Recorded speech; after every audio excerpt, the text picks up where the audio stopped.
Good morning. My name is Buck Rogers. I'm with Keystone Partners. Keystone Partners is a market leader of career management and outplacement services, leadership development, and executive coaching.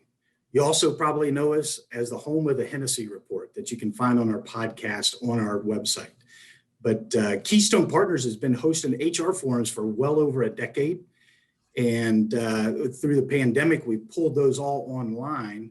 And while we miss being face-to-face with everyone, this has enabled us to allow us to share the expertise and experience of our speakers, which are industry experts, with a greater and broader audience. So we've enjoyed that part of our online HR forums.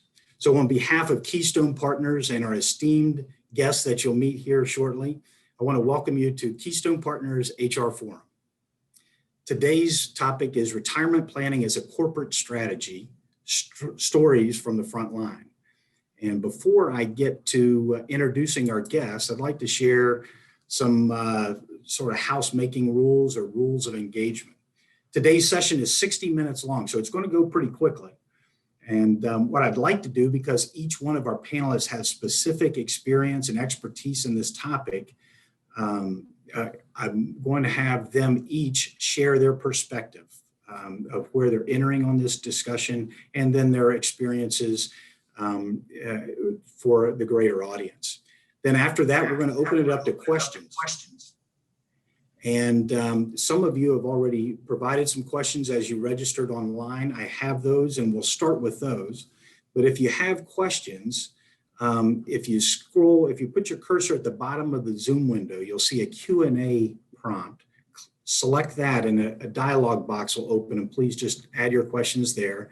Megan Mandino from Keystone Partners is monitoring that, and she'll be able to provide us the questions. We're going to try to answer all the questions today, but of course we might not be able to get to them all. If we don't, I'll ask the panelists to address those afterwards, and we'll get you answers. And if it's a question that's appropriate for the broader audience, we'll add that into our follow-up email. We are recording this session today, and our plan is to provide that to you through our social media, Keystone Partners social media platforms.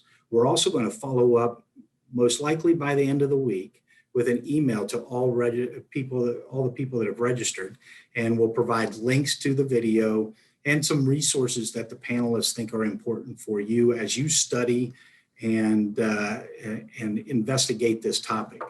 This topic is one that's important, and it really came from you.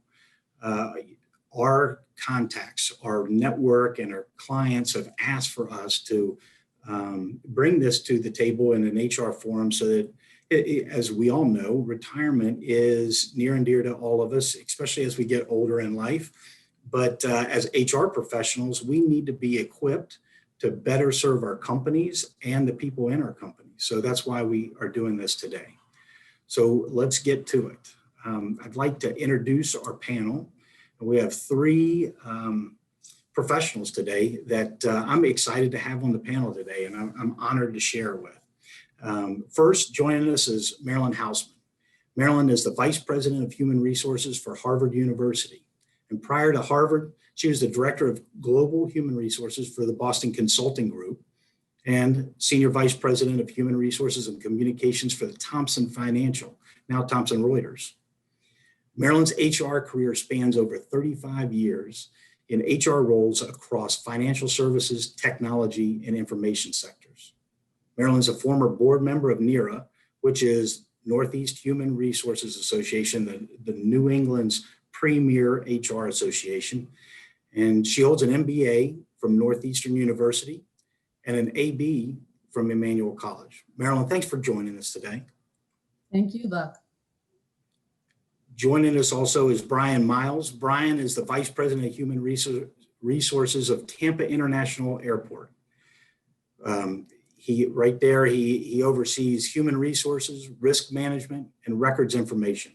Prior to joining Tampa International, Brian worked in higher education and served in various roles, including Associate General Counsel, Associate Vice President of Administrative Planning and Operation Support, and most recently as Vice President of Administration, Finance, and Technology. Earlier in his career, Don't hold it against him. He worked as an attorney in the private sector, representing condominium and homeowner associations. And what I like about him is that he's also spent 5 years in active duty in the United States Army. Brian holds a bachelor's degree from the United States Military Academy at West Point, Go Army, a JD from Nova Southeastern University, and an MBA from the University of Memphis. Brian, thanks for joining us today. Thank you for the opportunity, Buck. And finally, batting cleanup for us today is Tom Wilson. Tom's a nationally recognized author and management consultant. He's been leading his own consulting firm, the Wilson Group, for 25 years and is known as a master problem solver, synthesizer, and communicator. He's authored 4 books, many articles, and is presented at conferences and webinars worldwide. Tom's most recent book, entitled Next Stage, In Your Retirement, Create the Life You Want, is a result of many years of experience, study, and observation. We're happy that he's been generous enough to join us today to share some of his expertise in this area. Tom holds an MBA from Vanderbilt's Owen School of Management and a bachelor's degree in finance and political science from Southern Methodist University. Tom, thanks for joining us. Buck, it's my pleasure. Look forward to it. So as we get started in retirement planning as a corporate strategy, like I said, I'd really like each of you just to share your experience, the perspective in which you enter this discussion so that all of us as HR professionals and practitioners can get a sense of that experience. So Marilyn, if you don't mind, I'd like to start with you. Sure, happy to. Thank you very much. Thanks for having me. So I can talk about a voluntary retirement program that we put in place this year. I'll give you a little bit about the background and also where we are now. So the skeleton of this thinking actually began in late 2019. I was chairing a small task force whose job was to develop a playbook on recession readiness. So we were pretty sure that a recession was inevitable. We were seeing some early warnings that that was the case, softening for demand in housing and slower economic growth. The Fed rates were going down, stock market was volatile, and so on. And so our purpose in that thinking last year was to develop some proven approaches to managing an economic downturn. We said that whatever we did, we wanted to preserve the university's vitality and its capabilities. We wanted to make sure that the morale and the engagement of our people stayed the same, but we also wanted the organization to have flexibility. We were preparing for a shock. We just didn't quite expect that it was going to be a global pandemic. And so a couple of months later, we tried really hard to boost some of the original thinking that we had done and formalized, I'm just going to call it a workforce strategy about how we would manage during these unprecedented times. And so, we had some rules of the road, if you will. We said, for example, anything that we did would be voluntary before it was involuntary. It would be non-workforce actions before workforce actions. And if we had to take workforce actions, we would take those ones that were least impactful on a job before those that would become more impactful on a job. And so, after considering some actions and taking some actions and abandoning other actions, sort of the things that you would do early on in terms of hiring frost or hiring freezes or reducing contingent workers or reducing overtime and so on. Over the course of the summer, for example, we proposed that people take their paid time off because that had budget implications. We offered them the chance to reduce their time voluntarily if they wanted to do. But then we sort of were moving to this, through this spectrum as it was clear that the situation we found ourselves was going to continue for a period of time. I'm going to do a little bit of a sidebar here. I was a reluctant adopter of a voluntary program. I was reluctant for a couple of reasons. One is it was not clear to me that we would have the discipline, if you will, to think clearly about what jobs we had to replace or how we had to replace them and what the organization design would look like. The usual worry about losing people that we didn't want to lose and so on. Yet, myself and my colleagues, we couldn't shed the notion that some portion of the population would not want to return to work given the pandemic. And on balance, they would be older workers, those who were at risk for the pandemic. And so we shaped up a voluntary retirement plan. I should mention we had done one of those during the Great Recession as well. This time it was a little different. And so what we did is we made a pitch to the senior leaders of the university. We said that a plan like this would give full agency to people. They would make the decision on their own. It would demonstrate the university's concern for our workforce. Since it did focus on older workers, it also sort of reduced the risk that those people might have experienced or could experience. There could be cost savings, on balance, people who are longer tenured are paid more highly than those people who are newer. And in a sort of an unusual benefit, as long as a person is actively at work at the university, our health insurance is primary. And so it would have cost savings on the healthcare side as well as Medicare became primary. And it also had career development and diversity implications. So, to summarize what we said is the potential benefits for this could be cost savings, internal mobility, and a once in a generation opportunity to increase the diversity of our university, particularly at the senior level, levels. The plan was a simple one. It is 1 year pay for those who were 60 years or older with 10 years of service. It was less generous than the one that we did during the Great Recession. As I said to some of my colleagues, those of us in HR know that the first plan is always the best plan. And so once we sort of knew we were going to do this, then we needed to prepare people, help people to prepare for what is a momentous decision. We ran a number of sessions on what it meant, what this program was. Needless to say, everybody had a personalized letter and so on. We had a number of workshops that we put in place, how to think about transitioning from career to retirement, how to think about the financial implications, and creating a sort of a realistic financial plan. We also did something on essentially like a well-rounded retirement, so how do you think about health and wellness and, purpose and emotional well-being and relationships and so on. And so, and healthcare coverage as well. And so, at the end of the day, slightly more than 40% of those people who were eligible elected the plan. The vast majority of people will leave at the end of this calendar year.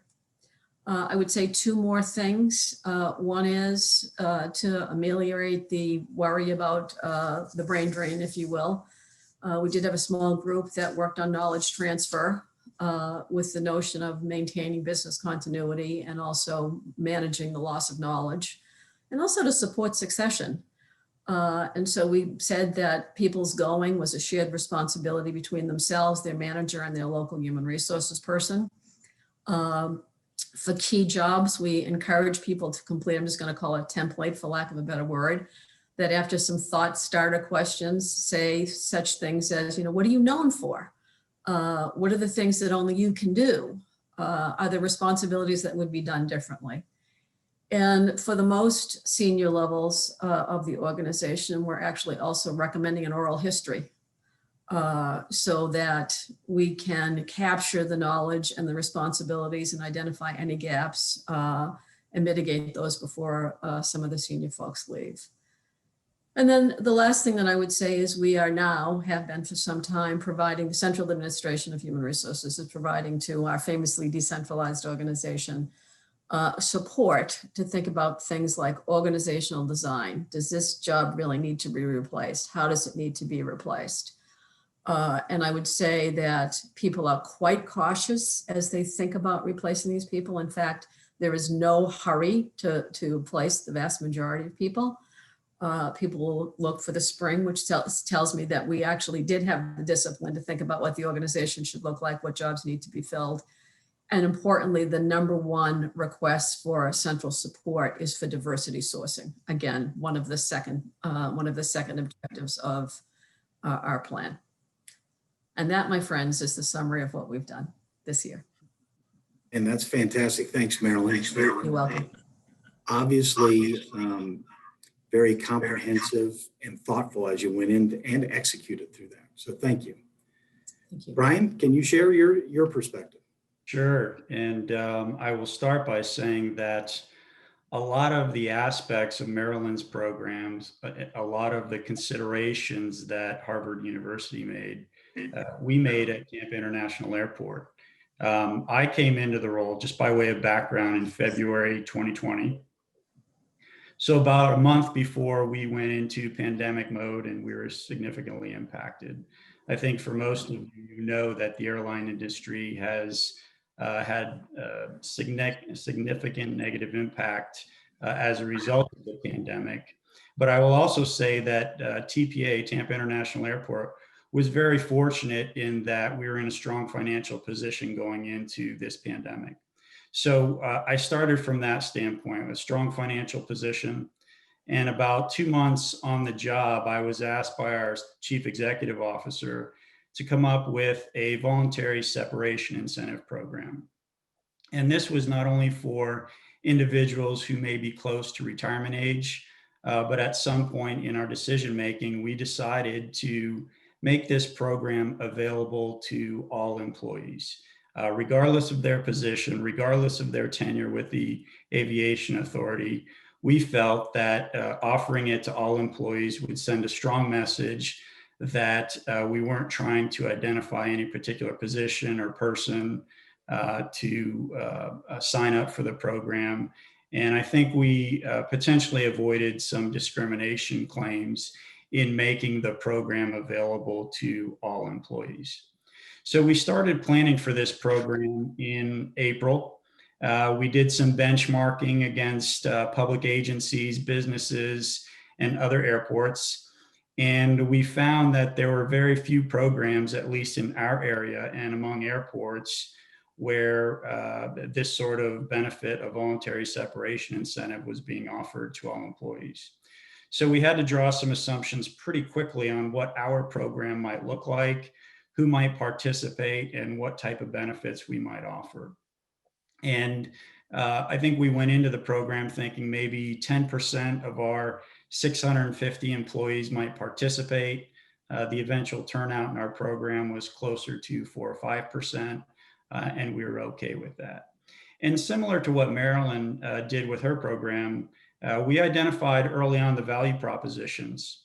We identified that we wanted to give our employees the flexibility to decide what was best for them in their careers during this pandemic situation, whether they wanted to remain at the authority given the uncertainty of the road ahead, and whether they wanted to make decisions that would be best for their family regarding school, regarding a spouse's employment.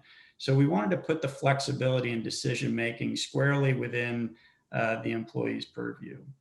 A secondary objective to this program was cost savings. We didn't know how the pandemic would shape up, especially for our industry. And so we felt that if we could achieve some cost savings through this, that would be beneficial. But I will tell you that the main driver, even above cost savings, was to give our employees flexibility. So as we designed the program, we had to take a number of important steps. We consulted our attorneys, both internally and externally. We took a look at the law in Florida and knew that we could only offer up to 20 weeks of some type of severance compensation. And so we designed the program with the following contours. We said that any employee with 5 years or less, if they chose to participate in this program, would receive 4 weeks of what we called compensation. It was the employee's base pay, hourly or their weekly base pay. And we also offered them their medical, dental, and vision benefits for and sorry, there's an echo. I'll pause for a moment. And so that was for employees with 5 years or less. They would receive 4 weeks of this eligible pay. Eligible weeks is what we called it. For any employee with 5 weeks or more, they would receive 1 eligible week of compensation for every additional year of service up to the 20 weeks, which is the statutory cap here in Florida. And so just by way of example, an employee with 10 years of service at the Aviation Authority would receive 10 eligible weeks of pay and benefits, and an employee with 25 years of service would be capped at 20 weeks. We took this plan to our executive team in July. They approved it. We took it to our board in early August. They approved it. As soon as our board approved it, we announced it to all of our employees. And we gave our employees a 45-day period to decide whether to participate. We felt that this was sufficient time for our employees to conduct their due diligence with their attorneys, their accountants, with the Florida retirement system, to understand what their benefits would be upon separation from the Aviation Authority. One interesting feature is that we also offered a 7-day right to rescind their decision. So if an employee came in and they decided that they had buyer's remorse after signing the agreement and choosing to participate, they could easily back out. Again, we wanted to allow the employees to decide what was best for them, and we wanted to give them the flexibility. So we announced that in early August. Most everybody had decided within the first 30 days. We did have a few people take advantage of the right to rescind. And then by late September, all of the agreements had been signed, and everybody who chose to participate, which was about 21 people, was required to separate from the Aviation Authority at the end of our fiscal year on September 30. So we were able to, any financial impact that this program had came from fiscal year 20 budget. The fiscal year 21 budget saw some savings in the way of vacated positions or positions that were subsequently backfilled at a lower rate based on employee experience. I will tell you that the program was very well received because of the messaging that went behind it. And if I have a tip to give anybody who might be considering this sort of program, it's this. Make sure you know your value propositions when you design this sort of program, and communicate those value propositions often and broadly with your employee base. We partnered early on with the communications team. We had them release our messaging about why we were developing the program, and we repeated that messaging after we announced the program and during that 45-day period that I mentioned. We also updated our employee base with how many people had signed up during that 45-day period and what the potential cost savings might be if all those people stayed signed up in the program. So all in all, very good experience for the authority. I will tell you that Marilyn touched on this point.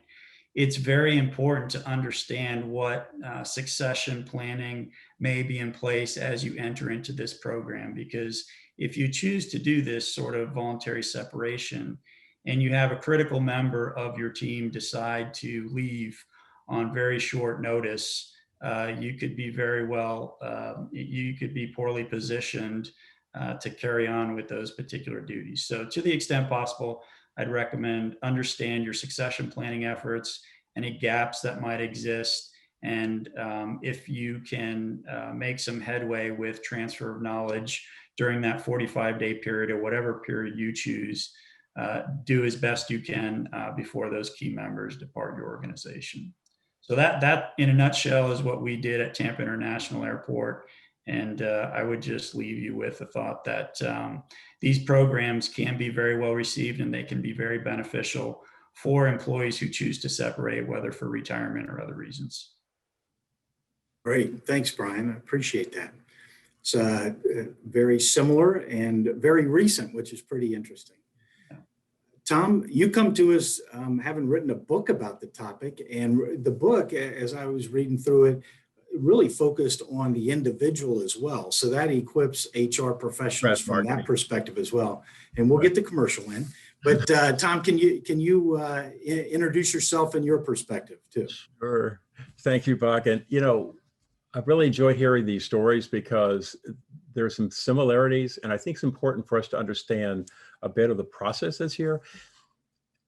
If you think about it, we're really we're witnessing a demographic shift in our society. In fact, it's probably happening. It's happening globally.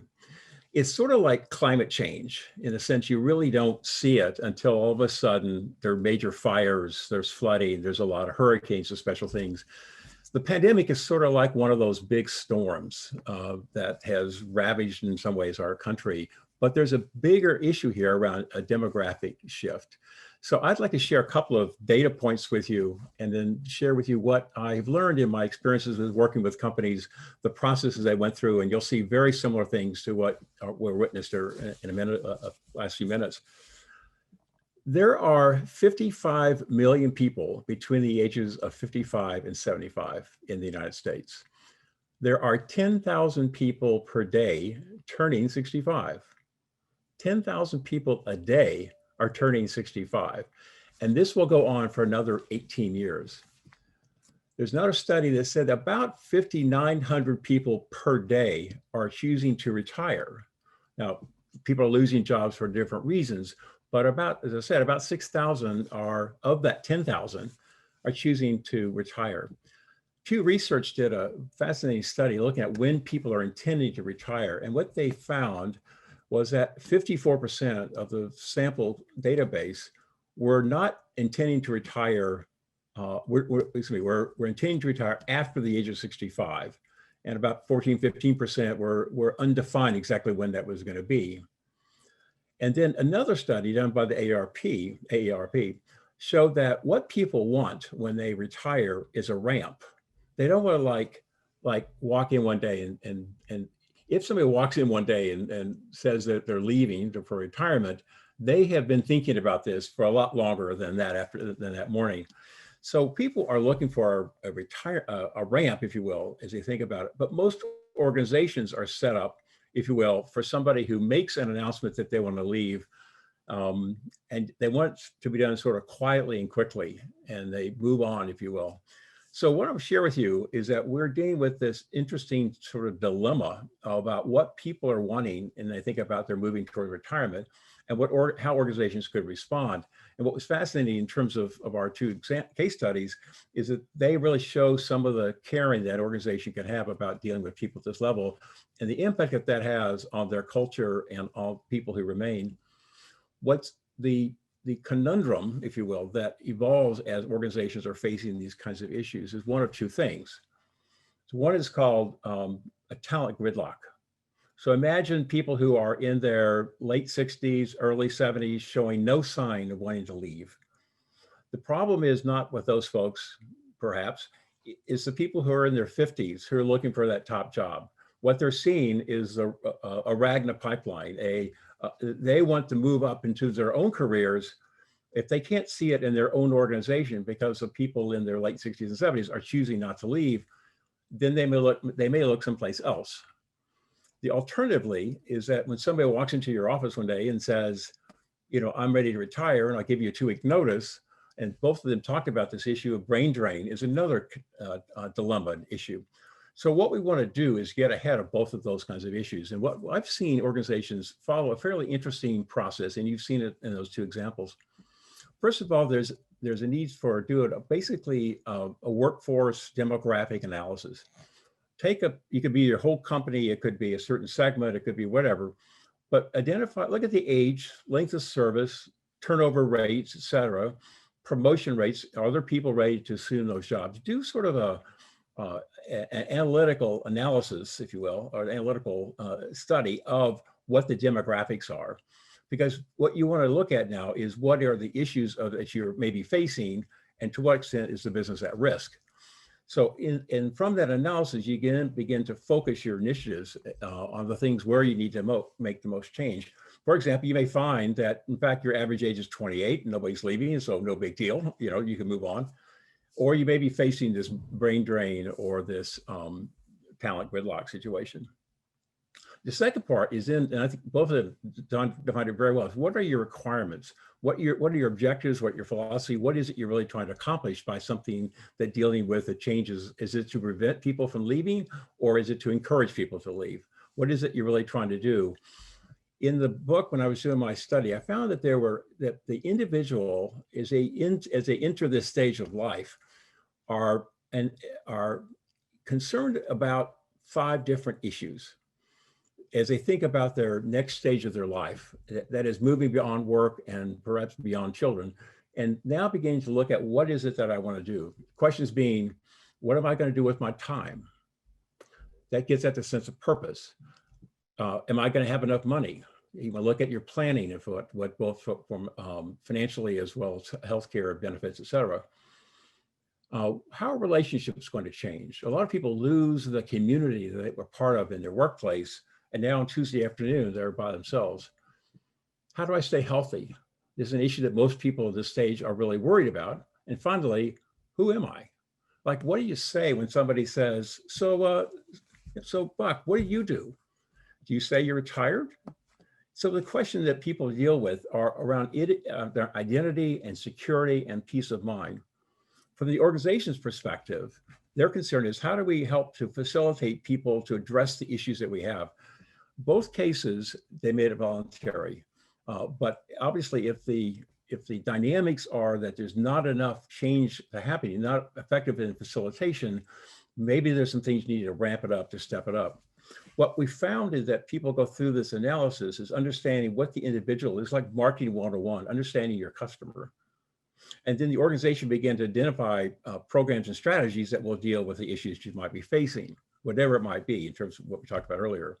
And your challenge now is to facilitate that change. And what you saw both of them is they've developed workshops and programs for people to not just look at the financial aspects, but to look beyond that, to look at, help people to think about what is it that they're going to be doing. Because you see, people are likely when they leave their organization to have 20, maybe 30 years of useful, productive life ahead of them. And think about this as an interesting dynamic. And what I really learned is that people looking at this as just a next stage in life. And now it's a chance for you to do the things that you love doing in ways that gives you a sense of portfolio. You may still continue to work, you may still do some other things, but you do it with intention and with focus and with purpose. And so that's you begin to create that need for people to want to move on with their life and free up the organization. In contrast, to prevent the sort of the brain drain kind of dynamic, I've seen some creative solutions companies are putting in place around how do you handle the transition. For example, there are 3 things that I've seen people do, organizations do, is that one is they'll create those individuals who are leaving into consultant or advisors back to that team or to that work or to the organization. In other words, people who used to be in charge of that situation, when they're no longer in charge, they're a resource to the people who are. And they can be an advisor or a consultant to whatever. They get paid for the time, but they can be that kind of advice and counsel to you. A second option that we've seen organizations do is create what I like to call a master class. Think of it as like an alumni association for your company. That is, you're a group of people, you create, formal or informal organizations where these people can be access to the organization to help, if you will. But one company uses the old retirees for onboarding new employees. And what they're really doing is they're sharing the culture, the stories and the enrichment of this business, what the history of the business is, to new people who are coming on board. And so these people, this alumni become wonderful resources to the organization. And so you need to find ways in which you can have them continue to be engaged in those activities. The third strategy I've seen apply pretty successfully is to create like a reserve unit. Now, Buck, you were in the military and there were people who are on active duty. And when you're finished doing active duty, you sometimes become part of a reserve unit. What does a reserve unit do? Well, they're available if the organization has a hole in terms of staffing, or there's a certain buildup around a sort of seasonal need for people to be working. These people become, if you will, a reserve unit. Maybe you have a meeting once a month with them They're paid for the time. There may be some stipend that you're associated with that, but you can now keep some connection. What those three strategies do is create that off-ramp that organizations need and that people need in order to move from this current life, working every day and doing all the things related to your own careers to that next stage of life. So I share those thoughts with you because there is a logic here, and there are a set of real important principles, regardless of what you do in your own organization. Is if you understand what the principles are that make these things work, you're more likely to be much more successful. Yeah, that's great. That's a great perspective to know your audience and then frame your positioning and your value proposition around that. So thanks, Tom. So we'll open it up for a question and answer now. There's several that have been asked prior, and I'll start off with one of those. When is it appropriate to reach out proactively to have a conversation about retirement planning and succession? And then should it be consistently applied across the organization? Who wants to start with that one?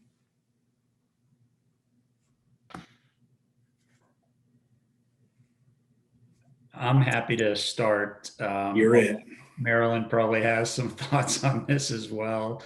I don't think there's a good time or a good way to approach an employee from a legal or HR standpoint to encourage them to start contemplating retirement.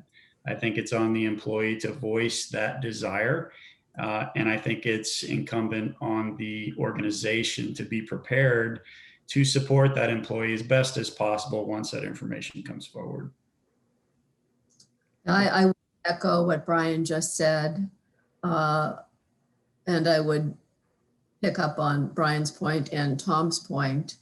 I think our job is to have, let's call it a commercial or a wholesale approach to this. And what I mean by that is look at what the organizational issues are, where we think the demographics are going to tell us or predict for us that people will be leaving at some point. But in general, I don't think it's a good idea. And to Brian's point, I think there is risk associated with approaching an individual or a series of individuals about their plans. Now, that doesn't mean if the person brings it up, of course, a way to follow up on that discussion with them.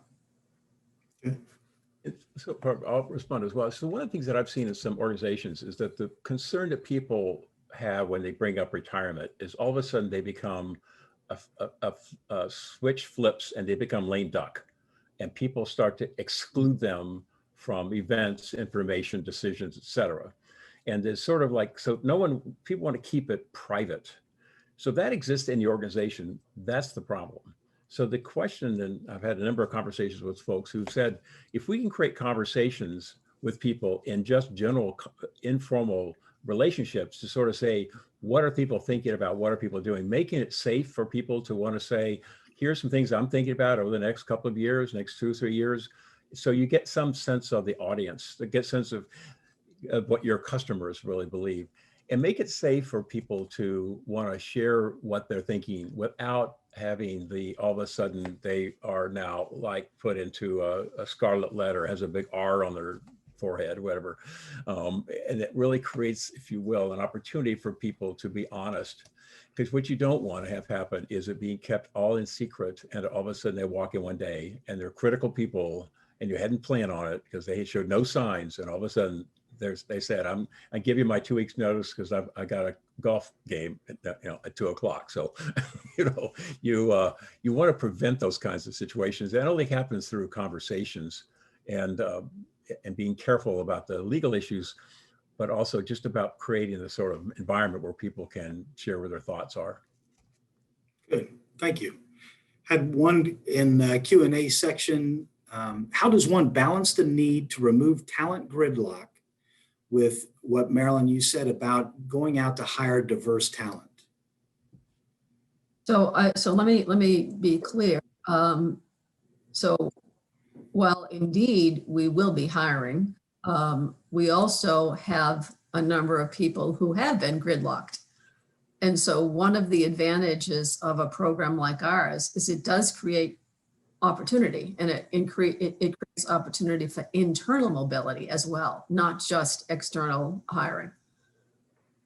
Right. In fact, And that was one of our proposed benefits, is a program like this would create the opportunity for those people who were stuck in some cases. Yeah, I would just add that these programs will likely create vacancies that you will consider either eliminating because the job is outdated, you no longer need the role or can't afford it, or you'll find yourself in a position that you need to backfill that particular position. And, I think to Marilyn's point, what we try to do at Tampa International Airport is make sure we fill our positions with a diverse employee population. And we also want to make sure that employees within the organization are prepared to compete for those positions. And that's the best we can do for them. If we equip them with the knowledge, skills, and abilities and put them in a position to compete with other internal candidates or external candidates, then we feel we've done our job to prepare them to compete for those roles. And when you attempt to fill those roles, it's obviously important to have a diverse candidate pool, and from that you hope and strategize so that you do fill your ranks with diverse employees across the board. Bug, Thank the you. question actually had two parts I thought was interesting. One of which is the gridlock question, and the other is about diversity and how do you create that. And so by resolving the issue of the gridlock, you create opportunities for exactly the promotional opportunities for diverse people to be assuming important roles. So the question becomes is how do you get out of the gridlock situation? And what the message you've heard from both of these two wonderful stories is that they both facilitated people to leave, giving them respect and opportunities and knowledge and information and a time to sort of think about it while they're still working about what can imagine that next stage of their life would be like. So it's about creating that in their own mind, people saying, I've been here for 30 years and it's really time for me to move on. And I'm okay with that. And oh, by the way, if I have opportunities to stay connected by some of the things I talked about earlier, then that actually helps to facilitate, once again, the departure, which as they leave, then that creates those opportunities to unplug the sort of the flow of talent within the business and gives you great opportunities now to do some diversification that would be really, really needed in most organizations. Good, thank you. I think this one you both addressed. Go ahead, Marilyn. I was just going to say, I thought, one of the things that Brian said, I think is worth pausing on, that there may be jobs that you don't need anymore. Mm-hmm. We are certainly, let me state the obvious, we are certainly living in unprecedented times. And, among the things that we will find, let me make a prediction. We're not going to go back to the world of work that I left on March 12th, 2020. And so what are the new roles or the new skills that are going to be required? In fact, in many cases, I'm going to suspect they're actually embedded in the organization now. And it's an opportunity for those to come to the forefront or to flourish. Just sort of put that possibility out there. Good, thank you. So here, this question, I think just is for a point of clarification, because I think both of you addressed it, but I'm reading into it and I'll follow up with what I think they're saying is, was the original driver at the airport and Harvard cost savings? And if so, how did you package it to the employee so it didn't sound like cost savings? Marilyn, go ahead. I'll let you go first. Yeah, so let me say this, for sure, like any organization, the pandemic has been a challenge for us, right? So it's a university. People are not on campus in general. So that means that revenue from all sources are suppressed. So, or said another way, there certainly are financial implications that we and every other, I think, major employer are struggling with. But the purpose of this was actually through that, I'm going to call it workforce strategy that I described to you, that we would manage the situation we found ourselves in first on a voluntary basis. And again, the agency was fully associated with those people who chose to go. We did think, or we hoped that it would have cost savings, but we also thought those other two things, that it was a once in opportunity to increase our diversity and also to provide internal mobility. We've been spending a fair amount of time in recent minutes talking about talent gridlock. And we do know that there are people who see themselves as having more capacity, but there hasn't been a place for them to go. I would also say something, let me say one other thing too, and that is, if you sort of think about the strategy I just described, voluntary before involuntary. So we're doing our very best to avoid involuntary, but it also means that this program actually helps mitigate the need to do anything involuntary, because those people who may be idled because of the lack of work, if you will, can fill some of the jobs that are going to be vacated, right? So that there is a cost savings when it comes to severance as well. Yeah, and at the airport, you heard me mention up front that we entered the pandemic in a very strong financial position. And I mentioned that because I fully realize that not all organizations have that luxury. And so if you're within an organization that needs to make the necessary cuts to staff or to operations, then your value proposition will likely be different than what we had at the airport. Your value proposition is essentially cost savings, efficiencies, and reductions. So you need to identify the value proposition up front. That's what I will tell you. And our value proposition, as I stated, was to give employees flexibility in determining what they wanted to do. And then the secondary value proposition was potential cost savings. We communicated frequently and broadly with our employee base that we wanted to offer this voluntary program for the very reasons that Marilyn describes, so that we wouldn't have to get to the involuntary measures. But I think whatever your value proposition is, whatever the rationale for your voluntary separation program is, make sure you're clear about it. Make sure you're transparent with your employee base about it, because even when you believe you're 100% crystal clear on the objective, your employees will be anxious. They will read this program as the first step in layoffs or furloughs, despite your best efforts to communicate.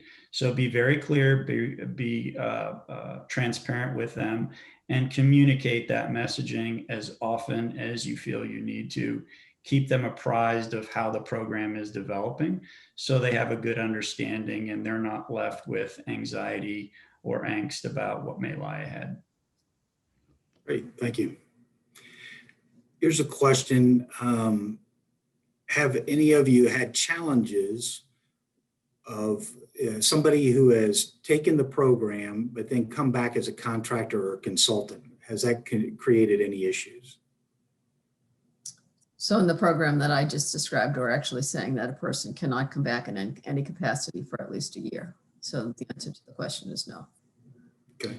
We had the same requirement as Marilyn. Okay. And Tom, I'd like to ask you, you even talked about that. That is a good way to address some of this as a benefit for those people retiring. So how would you answer that? Well, I think it's a great question, and one that there is, you sort of need to understand what the dynamics are that you're speaking to. The concern is that people may leave the organization, take the severance, come back in a consultant, and then other people are saying, and they haven't really left. They haven't left psychologically. So they kind of come back in and want to take charge again. That's the kind of behavior that's not acceptable. It's a person who, the challenge of a consultant is that it's not your kids anymore. It's not your job. It's that you're there to help and facilitate and enable, but not, if you will, to take charge. So there's many people who are not ready and oriented towards being able to do that kind of different shift in roles. And the other thing is that they are seen by other people as taking things away as opposed to adding to. And so if that's happening, then it's really important to have a policy that says, no, you need some time away before you can come back. So it may be that you look at this in terms of stages that says, really, before you sort of allow people to kind of come back, create the things I talked about in terms of a master class or reserve units. And they're used they're still separated from the organization. So you're not dealing with people who kind of come back and, try to mess things up and try to really inhibit the changes that are needed by the organization, by that person departing, that now are able to be able to happen because the person left. That happens in so many organizations. Instead, so you need that kind of separation. I was thinking about, there's a reason why in my church, that when the minister retires or leaves, it takes a year or even sometimes 3 years before that person's allowed back into the church. Because the reason why is that the congregation will fully, will undermine, without, malice, is undermine the new guy in order to support the old guy, whatever. So you want to find ways that facilitate, that prevent that from happening.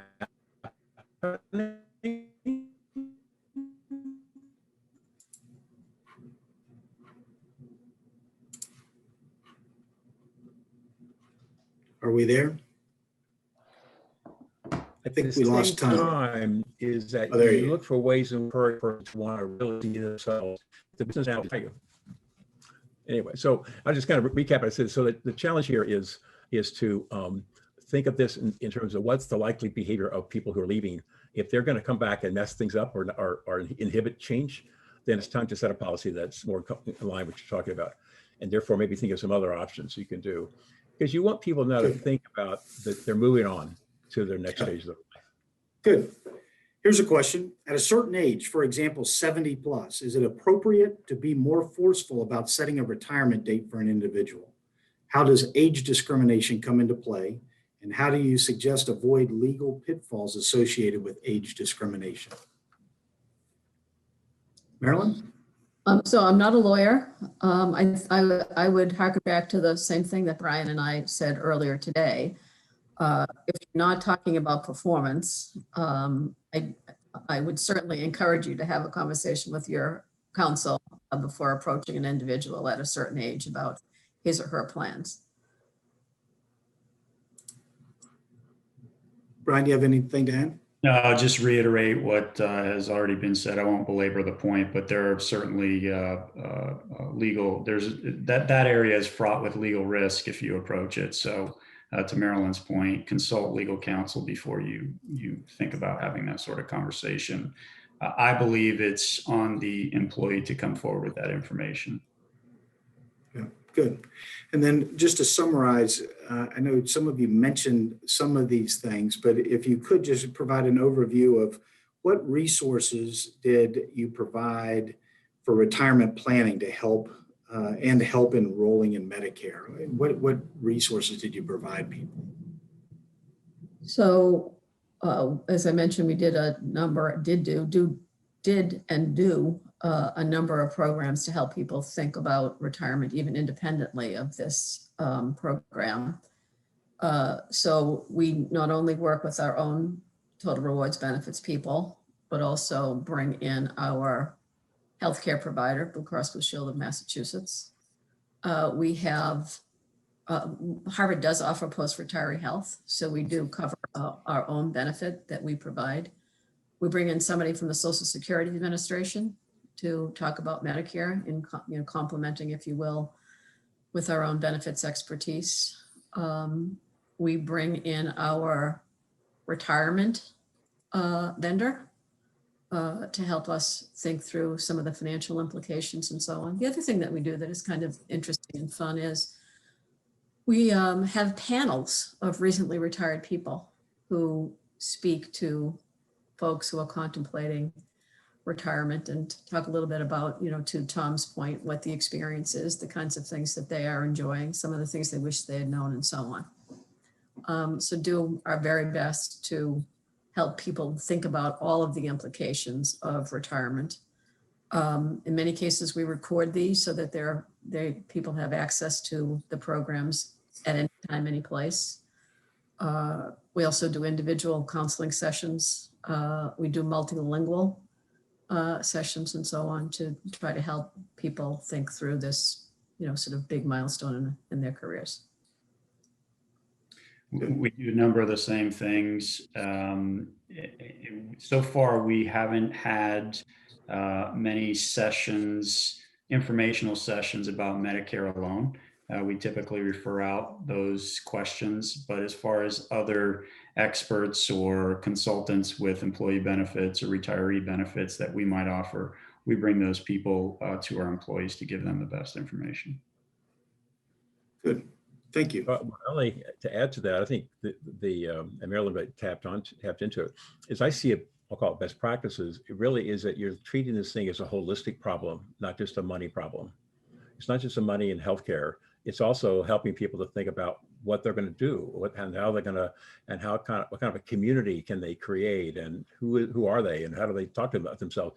So creating those sort of workshops or panels or discussions and things like that, providing people with a lot of sort of a range of things that they could do to work through the issues themselves, because this is a very personal statement, and our role is really to facilitate them to learn and to work through that for themselves. And that means that when they leave the organization, they walk out with a sense of pride of what they've done. There's a sense of respect by the organization and who they are and what they've done, and that they've made choices on their own. So it's about creating the context and the resources that they need to make those kinds of decisions. So I think all the things that people said here are really, really helpful, because it's important. It takes more than money. Yeah, absolutely. Well, we're coming down to the end, so I'll take this time to thank each one of you for joining our panel. It's great to know that you're out there, that to hear your stories, your experience. We really appreciate you sharing it. I think a couple of things that I'd point out is that this is, Marilyn, we talked about this yesterday. You pointed out that retirement planning, that it shouldn't be an ongoing thing or retirement programs, but something that you're always assessing internally and how to equip people. And then I'll also point out that Keystone Partners has a New Horizons program that addresses this. It's a benefit for employees that employers can bring in to help people sit with a career consultant that is really a halfway between a coach and a counselor, helps them assess where they are along the points that you talked about, Tom, and then help them develop a strategy to make their way forward into that next phase of life, which a lot of times they don't want to call retirement, even though the company does, right? So with that, on behalf of Keystone Partners, I'd like to thank the three of you for leading us in this discussion and giving us your expertise. And for everybody that has joined, we will follow up with an email by the end of the week with resources and a link to this video, and we'll put it on social media as well. Thanks for joining us today, and have a great week. Thank you. Thank you. Take care.